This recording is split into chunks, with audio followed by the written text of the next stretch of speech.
Oke Pak, perkenalkan nama saya Christian Duki dari Dua Terpilih Semalam.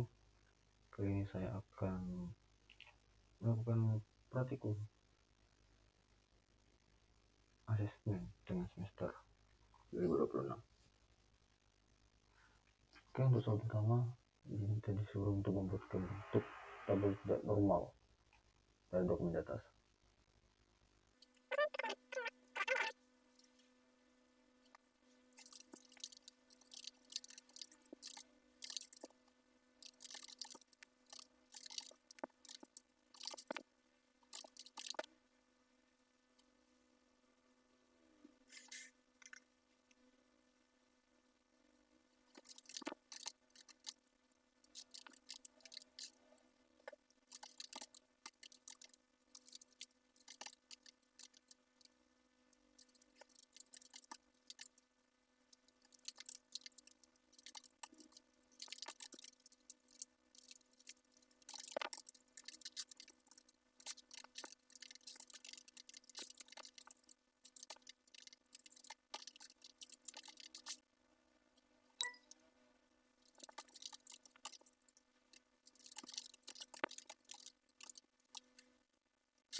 Baik, pada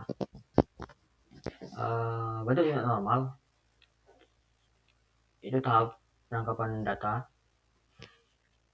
Tahap awalnya adalah dimana memindahkan semua data ke dalam kertas faktur ke dalam format tabel digital tanpa aturan khusus.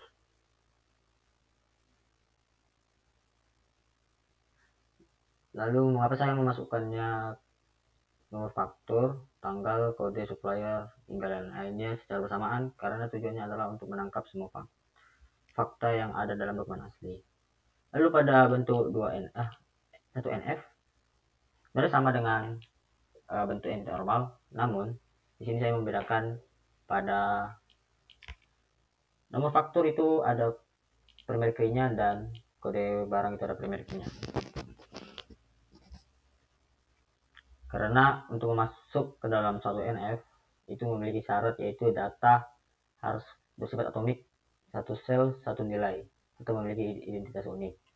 Kemudian bentuk 2NF, di sini saya sudah memecahnya menjadi 3 tabel. Ada tabel faktur, tabel barang, tabel detail faktur. Pada 2NF ini kita menghilangkan ketergantungan parsial agar atribut hanya tergantung pada kunci utamanya. Lalu bentuk 3NF, saya sudah memecahnya lagi menjadi 4 dengan menambahkan tabel supplier. Pada 3NF ini untuk menghilangkan ketergantungan transitif, di mana atribut non-key tergantung pada atribut non-key lainnya.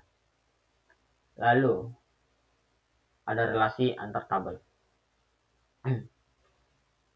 Relasi antar tabel ini itu menghubungkan kembali data yang sudah pecah menggunakan foreign key.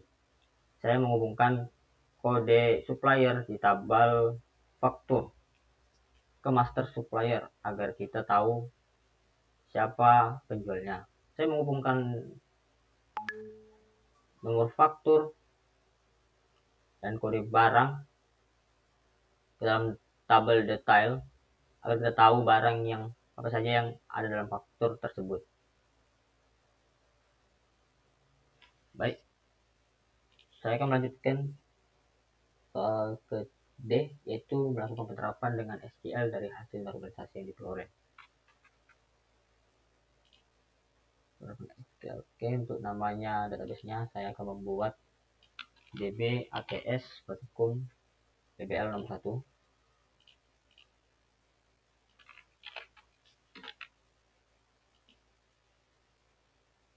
Oke.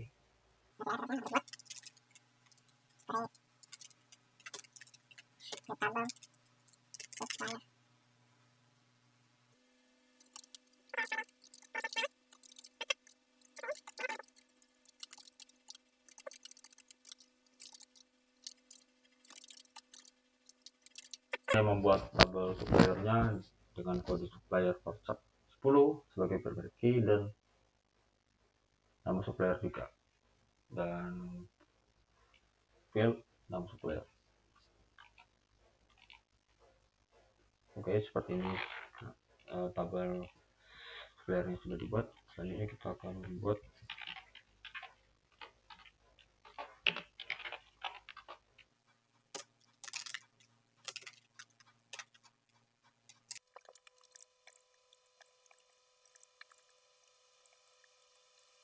tabel barang, kode barang WhatsApp dengan privasi, ada nama barang dan harga barang. Dan tabel barang sudah dibuat. Lanjut ke tabel faktur.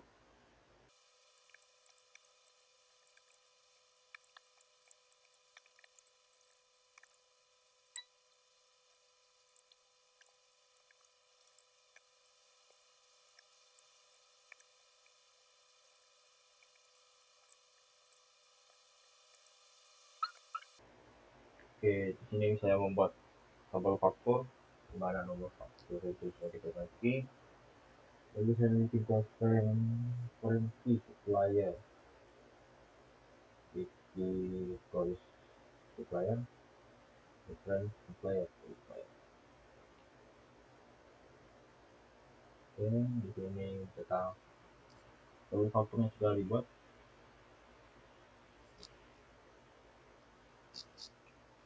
Selanjutnya membuat tabel detail faktur.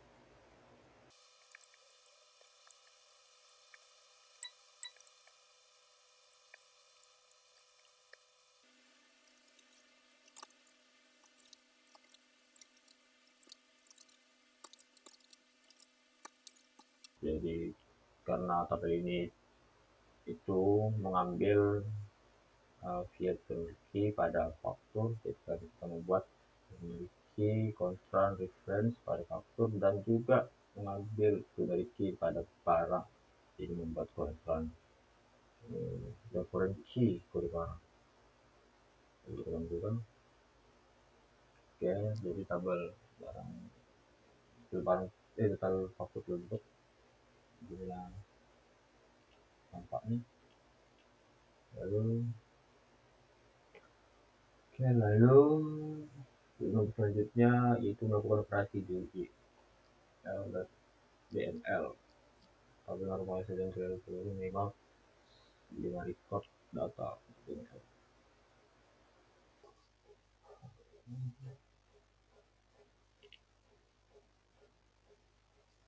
Oke.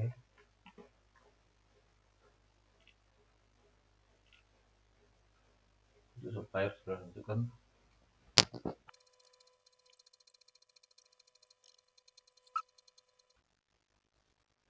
Oke, semuanya sudah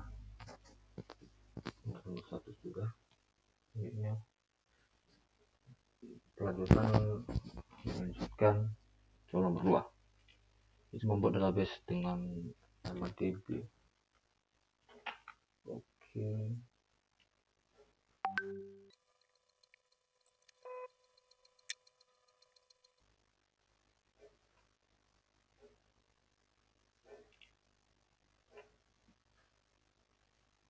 Itu setelah buat, lalu buat tabel dengan nama pegawai dengan field seperti berikut. Oke.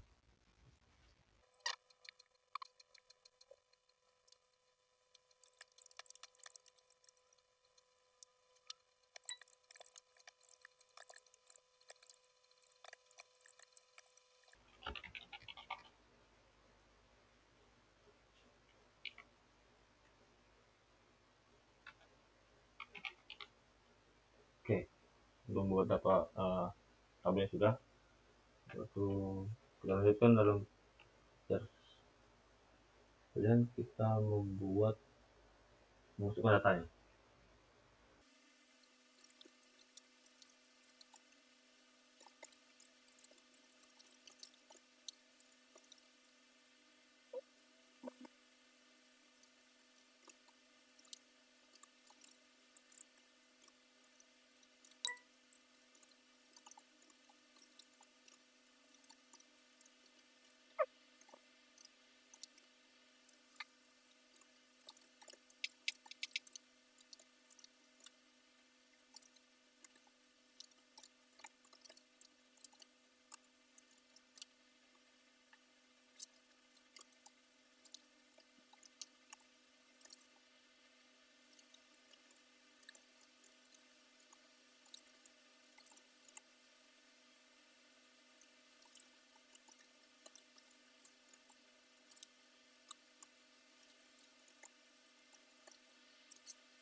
Oke.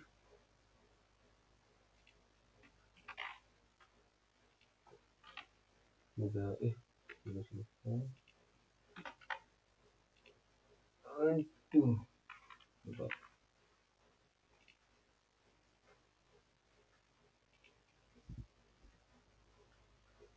Oke. Tabel pegawai sudah dibuat dan juga data-datanya sudah dibuat. Kemudian melanjutkan lagi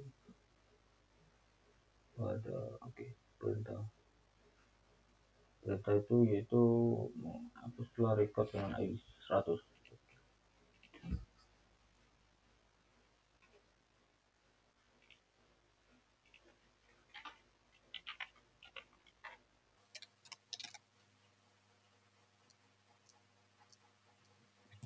Oke, kita akan mulai lagi. Dan ya, ID 100 sudah dihilangkan. Lalu terima itu update data untuk ID update data. Oke.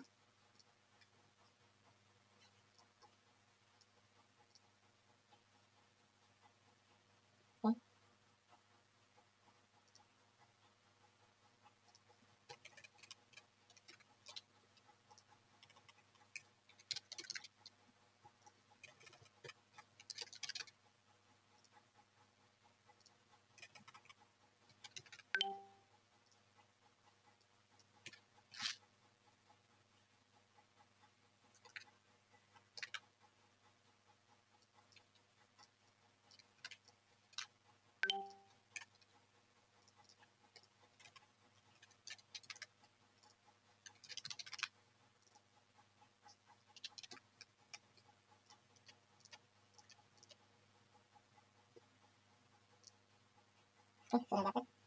Maka yang ada di salah satu itu hebat kamu,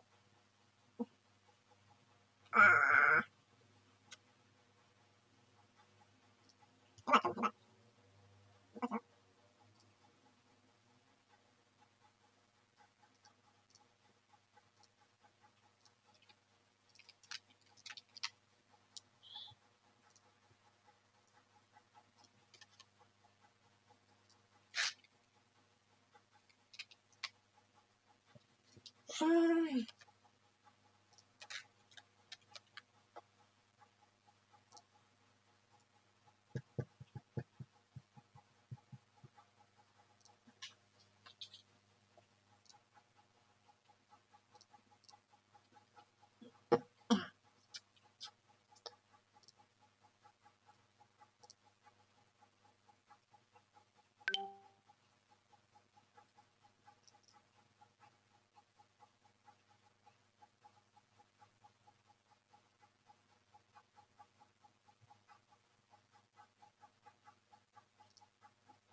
Oh, sama-sama.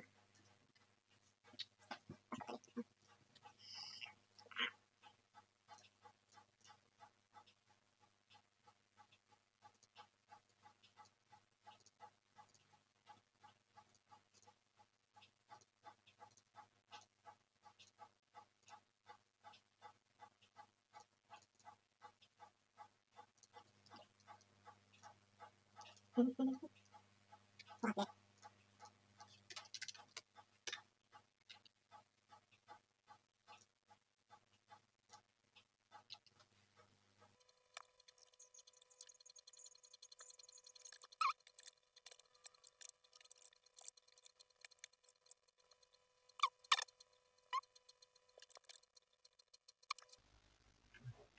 Untuk update data ID 1 ID 101 dengan ID 102 sudah.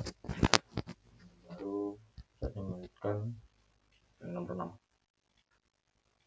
6. Lakukan perintah SQL berikut untuk menyingkirkan semua kolom dari tabel pegawai. Oke.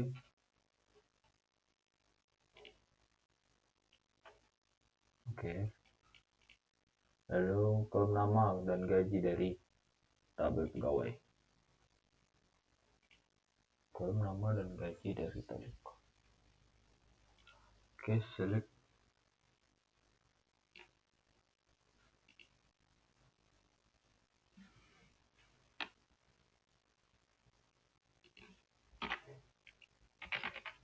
nama, gaji pegawai.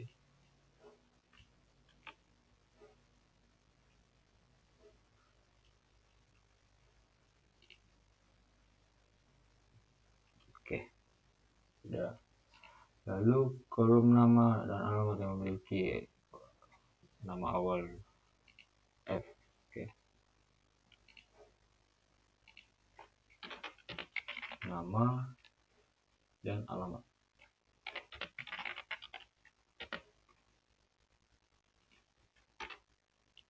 Where nama like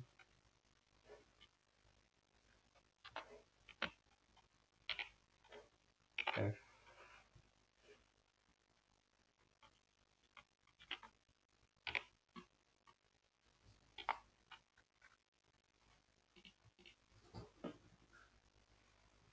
Oke, sudah. Selanjutnya kolom alamat dengan akhiran N.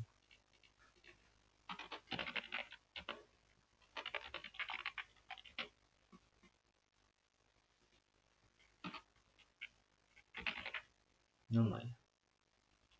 Dan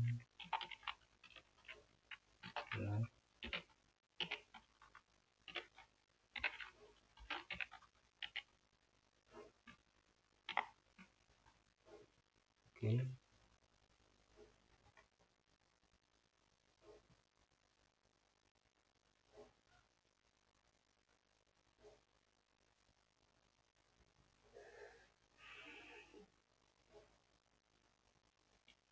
Apa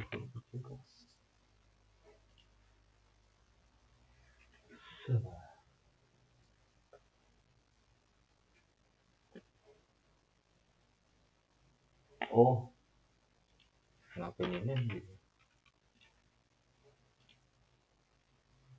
Oke, nah ini kolom gaji. Kolom gaji memiliki gaji di atas.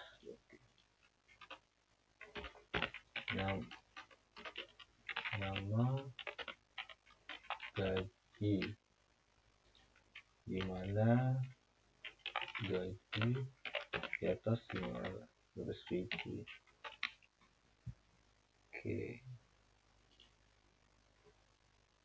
Oke, sudah. Lalu kolom nama, alamat, dan gaji di atas 300.000 dan beralamat. Oke, nama, alamat, dan gaji pegawai, di mana gaji di atas 13.000 dan alamat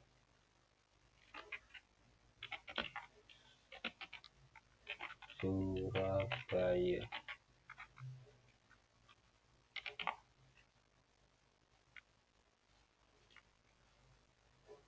Oke, sudah. Lalu kolom nama gaji diantara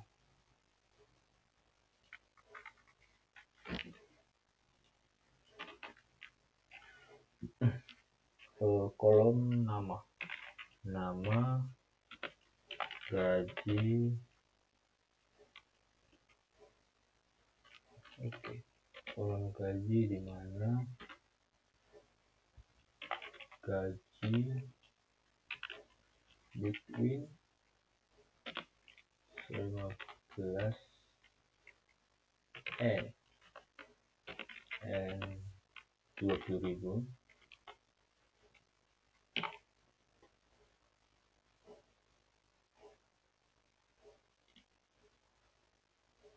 Oke, 15 dan 20.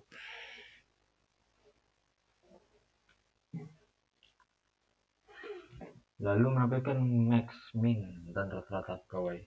Oke, select max gaji as gaji terendah. Oke, min gaji as gaji kok max gaji terendah, tertinggi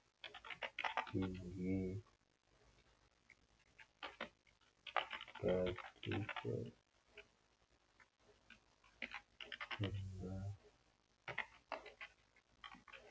average gaji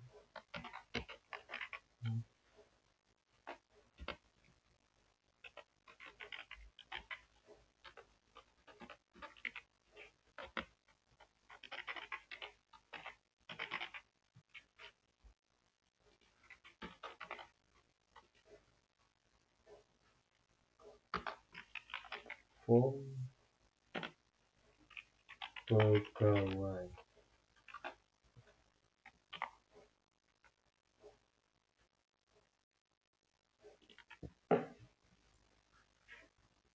Oke, sudah dapat.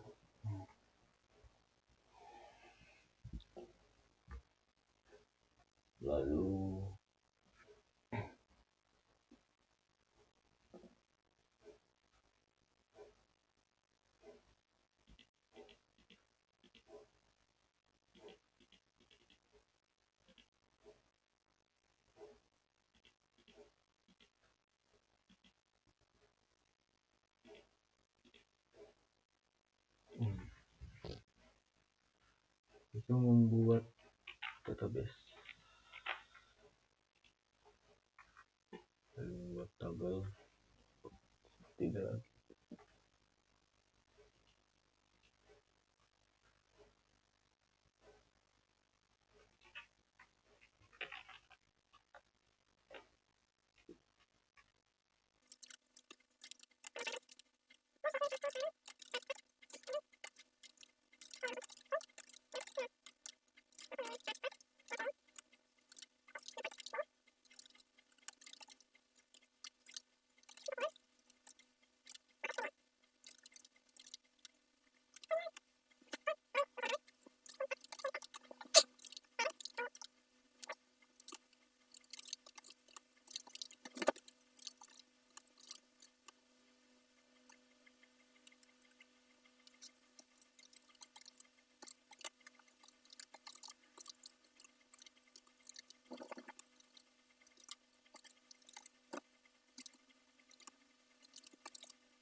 Oke, semuanya sudah dibuat.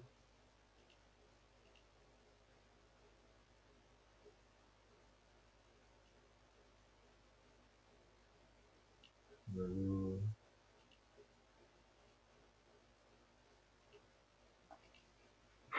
kita buat lagi tabel detail.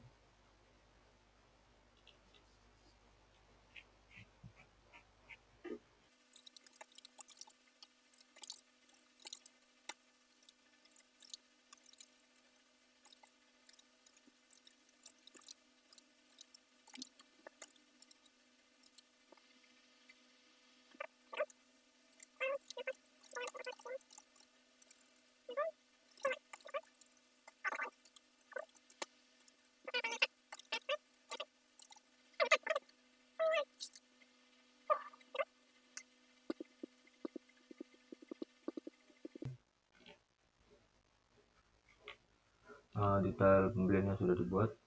Lalu sekarang untuk membuat skemanya, skema trigger.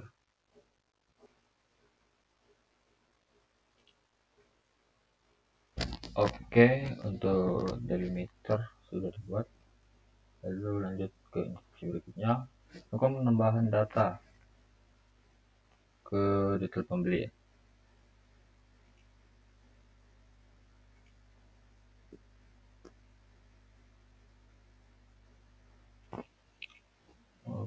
Oke.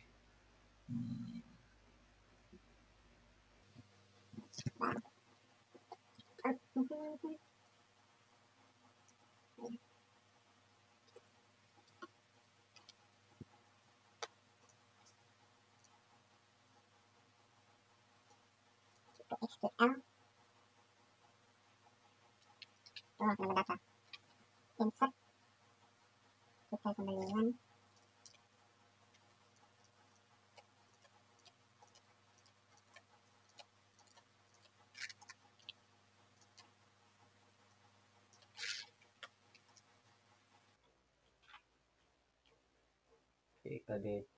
kode barang itu LST 1.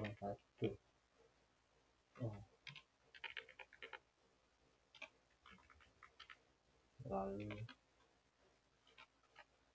harga beli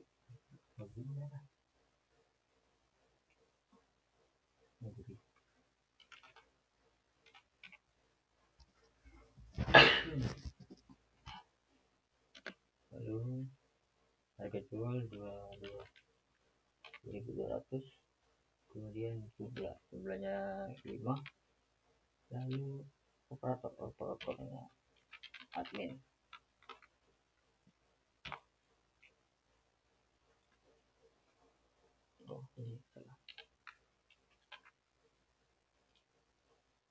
Ini berhasil. Kita akan ngecek pada lihat berapa jumlah barang. Oke, sekarang ini jadi 5 gambarnya.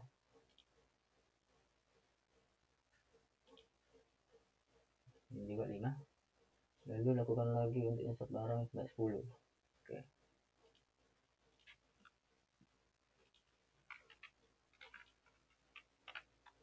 Sampai 10.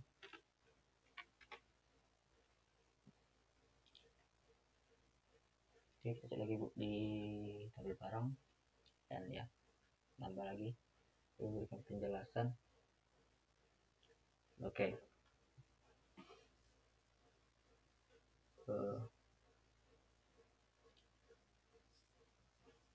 Oke, untuk penjelasan pada delimiter yang di awal itu bisa kita bilang seperti ke sistem. Untuk tolong jangan anggap perintah selesai dulu pas ketemu tanda titik koma. Lalu untuk ke trigger stok barang itu di situ kita membuat asisten otomatis dan memberikan nama stok barang. Lalu before insert on detail pro pembeli, tugas si asisten ini adalah bersiap-siap tepat sebelum ada data belanja baru yang masuk ke tabel rincian pembeli. Lalu untuk baris for each row, artinya asisten ini bakal ngecek satu persatu setiap baris barang yang kita beli, jadi nggak ada yang akan terlewati. Kemudian begin dan end, ini adalah batas ruang kerja asisten kita. Isinya adalah semua perintah yang harus dikerjakan. Lalu update barang, set jumlah. Instruksi intinya, tolong jangan ganti angka stok barang yang ada di gudang.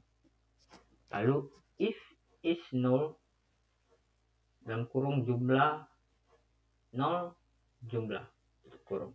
Buat jaga-jaga kalau stok barangnya masih kosong banget atau 0, kita anggap saja 0 dulu biar hitung-hitungannya nggak kacau. Lalu plus new jumlah. Stok yang lama tadi kita tambahkan dengan jumlah barang yang baru saja datang atau beli. Kemudian where kode barang sama dengan where titik kode barang. Ini bagian penting supaya tidak salah update. Cuman barang dan kode sama dengan yang kita beli saja, stoknya ditambah. Kemudian penutupnya juga delimiter. Kita lapor kalau sudah selesai, lalu kembalikan tanda penutup ke titik koma seperti semula. Kesimpulannya adalah trigger ini seperti asisten otomatis yang menyambungkan data belanja dengan stok gudang. Jadi setiap ada barang masuk, stok di gudang bakal langsung bertambah sendiri tanpa perlu kita input manual lagi. Jadi kita lebih praktis tanpa ada kesalahan. Mungkin sekian dari saya pengerjaan asesmen praktikum 2026. Jika ada salah, mohon dimaafkan. Terima kasih dan selamat pagi.